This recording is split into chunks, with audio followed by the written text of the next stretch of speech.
परमात्मा की परम स्थिति अव्याख्या है। विचार, भाव और भौतिक शरीर से पार की दिव्य स्थिति। शरीर, भाव, विचार से भी पार एक स्थिति होती है जिसे अभौतिक आत्मिक स्थिति और पवित्रतम स्थिति कहते हैं। ये दिव्यतम स्थिति होती है। ये स्थिति गुप्त स्थिति होती है। ये कुछ करती हुई प्रतीत नहीं होती है, पर यही पैसिव डिवाइन पावर होती है। इसे आप रहस्य कहें तो अनुचित नहीं होगा। हमारे जीवन में विचार और भाव दोनों स्वाभाविक रूप से होते हैं। यूं तो भाव से भी सूक्ष्म लेवल पर बहुत कुछ होता है, पर क्रिएटिव जगत में सिर्फ भाव ही कुछ नहीं कर सकता। विचार के मिलने से ही भाव में सक्रियता आती है। विचार ही गति देता है भाव को। भाव वाहक बन सकता है विचारों का। इसलिए अधिकांश रूप से भाव और विचार संयुक्त रूप से काम करते हैं। एक अर्थ में विचार ही संसार है। जरा कल्पना कीजिए कि यदि मनुष्यों के विचार समाप्त हो जाएं तो संसार की स्थिति कैसी होगी। यदि विचार एक सीमा से ज्यादा हो जाए तो भी संसार की स्थिति कैसी होगी। दोनों ही स्थितियों में संसार के होने और ना होने का अर्थ ही बदल जाएगा। वस्तुतः कोई औचित्य ही नहीं रहेगा। संतुलित और सकारात्मक विचारों का उपयोग जीवन की गति के लिए अनिवार्य है। इस अर्थ ये हुआ कि मन ही गति करता है और करवाता है। विचार है तो मनुष्य की सांसारिक सृष्टि है। विचार ही कर्मों को आधारभूत गति देते हैं। यदि विचार नहीं तो मनुष्य सृष्टि को कल्पना संभव नहीं है। असल में मनुष्य को मनुष्य ही इसलिए कहा जाता है क्योंकि मनुष्य आत्माओं के अंदर विचार करने की योग्यता कॉग्निटिशन पावर अर्थात मन है। विचार के पीछे होता है भाव का जगत। केवल विचार भी कार्य करते हैं। विचार और भाव दोनों संयुक्त रूप से भी कार्य करते हैं। विचार, भाव और शरीर तीनों रूपों से किए हुए अलग अलग कार्यों के परिणाम अलग अलग प्रकार के भी होते हैं। साकार संसार में संयुक्त रूप से किए गए कर्मों का परिणाम ज्यादा तीव्र गति से परिणाम होते हैं। अध्यात्म विज्ञान हमें विचार और भाव के पार की स्थिति में प्रवेश करने के लिए भी प्रेरित करता है। दूसरी तरफ अध्यात्म हमें दोनों के संयुक्त तत्वाधान में कार्य करने के लिए भी प्रेरित करता है। अध्यात्म विज्ञान हमें एक ऐसी सृष्टि के निर्माण करने के लिए प्रेरित करता है जिसमें हमारे विचार और भाव दोनों संयुक्त रूप से अपनी संतुलित स्थिति में कार्य करते हैं। उस स्थिति को सतोप्रधान स्थिति और पवित्रतम कहते हैं। उस स्थिति को ही पवित्र स्थिति कहते हैं। उस सतोप्रधान स्थिति से जो विश्व का निर्माण होता है उसे ही सत्युग कहते हैं। यदि हमारे भाव और विचार को दिव्यता की स्थिति प्राप्त हो जाए तो कार्य बहुत तेजी से और अभौतिक तरीके से होते हैं। इसलिए परमात्मा के कार्यों को दिव्य कार्य या दिव्य कर्तव्य कहा जाता है।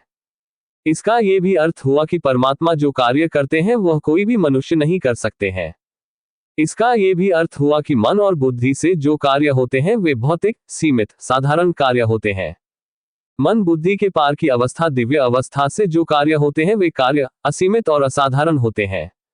इसका ये भी अर्थ हुआ कि मनुष्य जिस बुद्धि के बारे में स्वयं को श्रेष्ठ समझते हैं उसका मूल्यांकन मनुष्यों के मूल्यांकन है। परमात्मा बुद्धि की जिस स्थिति का मूल्यांकन करते हैं वह मनुष्यों के मूल्यांकन की सीमाओं के अंदर नहीं आता है। परमात्मा का मूल्यांकन अव्याख्या और अवर्णनीय है। उसके बारे में सभी व्याख्याएं केवल अनुमानित और इशारे मात्र हैं। उन इशारों का उपयोग करके दिव्य साधनाओं के द्वारा उन दिव्य अनुभूतियों तक पहुंचा जा सकता है, पर फिर भी वे अव्याख्या ही बनी रहती हैं। परमात्मा की परम स्थिति को शब्दों में अव्याख्या कहना भी एक प्रकार की व्याख्या हो जाती है।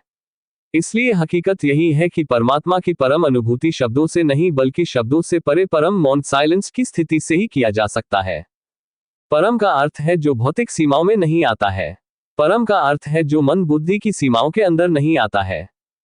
परम का अर्थ है जो अभौतिक है पर फिर भी भौतिक से अलग नहीं है। परम का अर्थ है जो भौतिक में नहीं होते हुए भी होता है। परम का अर्थ है जो भौतिक का भी उद्गम दिव्यतम स्रोत है लेकिन दिखाई नहीं देता है। परम का अर्थ है जिसकी कल्पना मात्र से भी कल्याण होता है। परम का अर्थ है जो बहुत कुछ करने के निमित्त बनता है पर फिर भी कुछ नहीं करता है।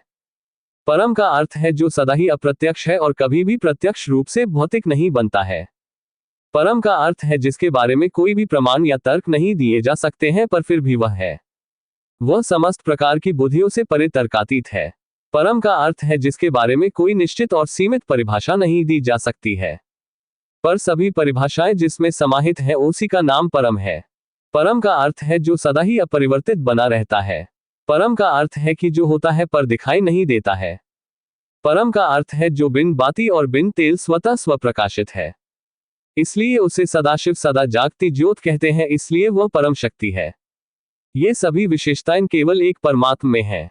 परमात्मा जो कार्य करते हैं वे सबसे ज्यादा दिव्य होते हैं, इसलिए ही वे परम हैं। ये समझकर शायद आप ये प्रश्न उठा सकते हैं कि जब सतयुग स्थापन करने का परम दिव्य कार्य केवल परम दिव्य शक्ति परमात्मा के द्वारा ही होता है, जब हमारे भाव और विचार की स्थिति से पार की स्थिति से सब कुछ होता है, तो हम अपने मन बुद्धि का क्या करें? क्या हमारे मन बुद्धि का कोई उपयोग नहीं है? क्या हम इस सतयुग के परिवर्तन की प्रक्रिया में बिल्कुल ही अनुपयोगी हैं? नहीं, ऐसा नहीं है। इस परम कर्तव्य के कार्य में हमारे मन बुद्धि की दिव्यता का उपयोग है, पर वह बहुत ही गौण रूप से है। वह बहुत ही गौण बात है। ये संसार मन बुद्धि का संसार है। निश्चित ही इसमें मन बुद्धि का अहम रोल होता है।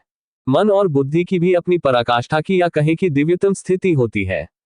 हमें आध्यात्मिक ज्ञान योग की साधना ही इसलिए करनी होती है जिससे मन बुद्धि की दिव्य स्थिति को प्राप्त किया जा सके। बाकी परम स्थिति तो एक परमात्मा की होती है। परमात्मा की परम स्थिति से ही साकार जगत में जो दिव्य कार्य होते हैं वे माध्यम के द्वारा होते हैं, वह अलग बात है, उसका विज्ञान अलग है। उसे सहजता से अनुभव अवश्य किया जा सकता है, पर बौद्धिक रूप से हूबहू समझाया नहीं जा सकता है।